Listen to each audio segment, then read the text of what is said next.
ఏంటి బాస్, కళ్ళు ఎర్రబడ్డాయి? రాత్రంతా నిద్రలేదా ఏంటి? ఏంటా అవతారం?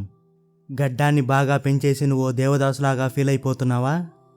ఏవేవో సాడ్ సాంగ్స్ వింటూ వాటిని స్టేటస్లుగా పెట్టుకుని బ్రతికేస్తున్నావా? ఒక అమ్మాయో లేదా అబ్బాయో నిన్ను వదిలేసి వెళ్ళిపోయారని నువ్వు నీ జీవితాన్ని నాశనం చేసుకోవాలనుకుంటున్నావా? ఏమాత్రం సిగ్గు లేదారా నీకు? నిన్ను వదిలేసి వెళ్ళిపోయిన వాళ్ళు హ్యాపీగా వాళ్ళ లైఫ్ని ఎంజాయ్ చేస్తున్నారు. కొత్త బట్టలు వేసుకుంటున్నారు, బిర్యానీలు తింటున్నారు, పార్టీలకు అటెండ్ అవుతున్నారు, కొత్త వాళ్ళతో నవ్వుతూ చాటింగ్ చేస్తున్నారు. వాళ్ళ లైఫ్లో వాళ్ళు ఎంతో హ్యాపీగా ఉన్నారు. కానీ నువ్వేమో ఇక్కడ వాళ్ళనే తలుచుకుంటూ వాళ్ళు పెట్టిన పాత మెసేజ్లు చూసుకుంటూ కుక్కలా ఏడుస్తున్నావు. What are you doing with your life man? Are you a loser? నిన్ను నువ్వు అద్దంలో చూసుకొని అడుగు. నువ్వు ఒక విన్నర్వా లేక ఒకరి దయ కోసం అడుక్కునే బికారివా అని నువ్వు ఒక భ్రమలో బ్రతుకుతున్నావు బాస్. వారు నిన్ను అంతలా ప్రేమించారని నువ్వు అంటున్నావు కదా. అయితే ఇంత తేలిగ్గా నిన్ను ఎలా వదిలేసి వెళ్ళిపోయారు? ఈ ప్రశ్నలకు సరైన సమాధానం నీకు కూడా తెలియదు. అయితే ఈరోజు ఈ వీడియోలో నేను చెబుతా విను. వాళ్ళు నిన్ను ఎప్పుడూ ప్రేమించలేదు. అవును, ఇది వినడానికి చేదుగా ఉన్నా ఇదే నిజం. వాళ్ళకప్పుడు నీ అవసరం ఉండి ఉంటుంది.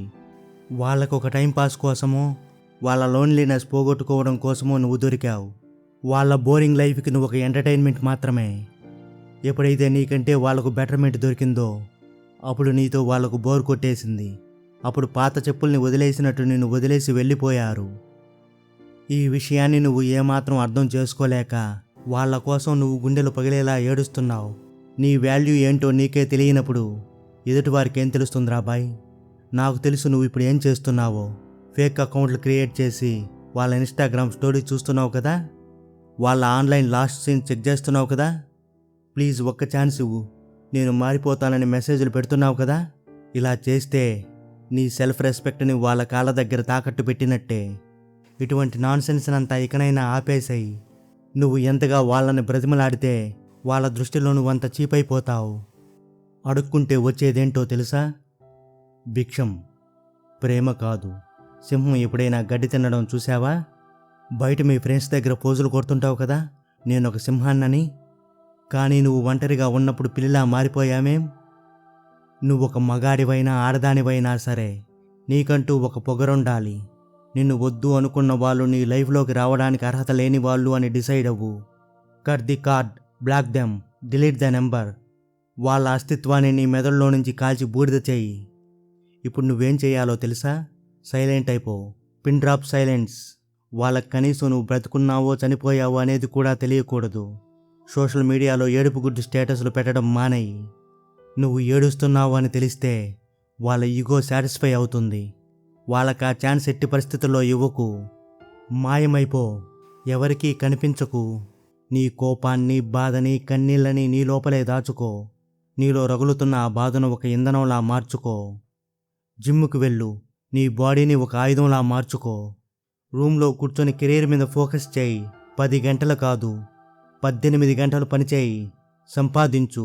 ఎందుకంటే ఈ ప్రపంచంలో సక్సెస్ చేసే శబ్దం ముందు ఏ మాటలకు విలువుండదు. నీ బెస్ట్ రివెంజ్ ఏంటో తెలుసా? వాళ్ళ దగ్గరికి వెళ్ళి కొట్టడం కాదు, బూతులు తిట్టడం కాదు, వాళ్లకు అందనంత ఎత్తు నువ్వు ఎదగడం. ఒక 6 నెలలు లేదా సంవత్సరం నువ్వు బయటకు వచ్చినప్పుడు నీ పాత వర్షన్ చచ్చిపోయి ఉండాలి. నువ్వు కారులో నుంచి దిగుతుంటే నీ యాటిట్యూడ్, నీ డ్రెస్సింగ్, నీ రేంజ్ని చూసి నిన్ను వదిలేసి వెళ్ళిపోయిన ఆ వ్యక్తి గుండె ఆగిపోవాలి. అరే, నేను వదిలేసింది ఒక పిచ్చోడిని కాదు, ఒక విలువైన వజ్రాన్ని అని జీవితాంతం వారు బాధపడాలి. నువ్వు కార్చిన ప్రతి కన్నీటి బొట్టికి వాళ్ళ రక్తం కన్నీరు కార్చేలా సక్సెస్తో సమాధానం చెప్పు. నీ స్టేటస్ చూడాలంటేనే వారు భయపడే స్థాయికి వెళ్ళు. ఇంకొంతమంది ఇంకో పెద్ద ట్రాప్ వేస్తారు. మనం విడిపోయినా సరే మంచి ఫ్రెండ్స్లా ఉందామని అంటారు. ఏంటి, ఫ్రెండ్స్లా ఉండాలా? ఎందుకు? నువ్వు వాళ్ళకి బ్యాకప్ ప్లాన్ లాగా మిగిలిపోవడానికా? నిన్ను వదిలేసి వెళ్ళిపోయిన వాళ్ళ తప్పుల్ని కవర్ చేసుకొని వాళ్ళ గిల్ట్ని తగ్గించుకోవడానికి వాడే టిష్యూ పేపర్లా మారతావా నువ్వు? ఒకప్పుడు ఆక్రమించుకున్న గుండెలో ఇప్పుడు అద్దెకు ఉండేవాడిలా ఓ బానిసలా ఎందుకు బ్రతుకుతావు? There is no down grade boss. నువ్వు నా లైఫ్లో ఉంటే 100% ఉంటావు, లేదా 0% అంతే.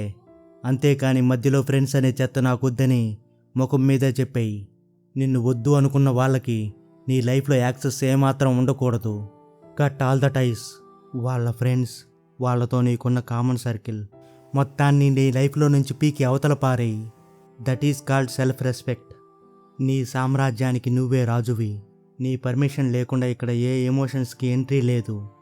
ఇన్నాళ్ళు నీ టైం, నీ ఎనర్జీ, నీ డబ్బంతా ఒక మనిషి మీద ఇన్వెస్ట్ చేశావు. రిజల్ట్స్ ఏంటి? జీరో. దాని ఫలితం గుండెకోత.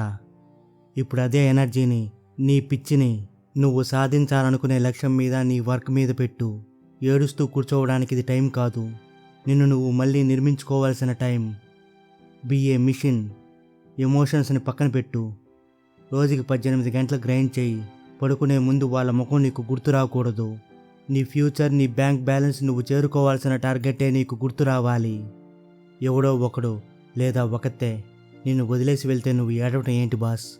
నువ్వు కసిగా పనిచేస్తే ఈ ప్రపంచమే నీ ముందు తల ఉంచి తీరుతుంది. Realise your power. రేపు పొద్దున నువ్వు రోడ్డు మీద వెళుతుంటే నీకంటూ ఒక వాల్యూ, ఒక రేంజ్, ఒక పవర్ క్రియేట్ అవ్వాలి.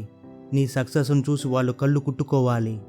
అసలు నీ గురించి ఆలోచించాలంటేనే వాళ్ళకి భయం వేయాలి. బాగా గుర్తుపెట్టుకో, నువ్వు ఒక సామాన్యమైన మనిషివి కాదు. You are a beast. Unleash it. ఇది నీకు లాస్ట్ వార్నింగ్. నీ ఏడుపు ఇక్కడితో ఆగిపోవాలి. కళ్ళు తుడుచుకో. అద్దం ముందుకెళ్ళి నీ కళ్ళలోకి నువ్వు సూటిగా చూసుకుని చెప్పు, the game is over for them and the just game is begin for me అని. నిన్ను వదిలేసి వెళ్ళిన వాళ్ళు ఒక లెసన్. ఆ లెసన్ని నువ్వు నేర్చుకో. పేపర్ చింపేయి. ముందుకు సాగిపో. వాళ్ళకి నువ్విచ్చే రెస్పెక్ట్ ఏమిటంటే జస్ట్ ఇగ్నోరెన్స్. నీకు దమ్ముంటే, నీలో ఇంకా పౌరుషం దాగి ఉంటే ఈరోజే, ఈ క్షణమే నీ లైఫ్ని రీస్టార్ట్ చేయి. Get up and get to work.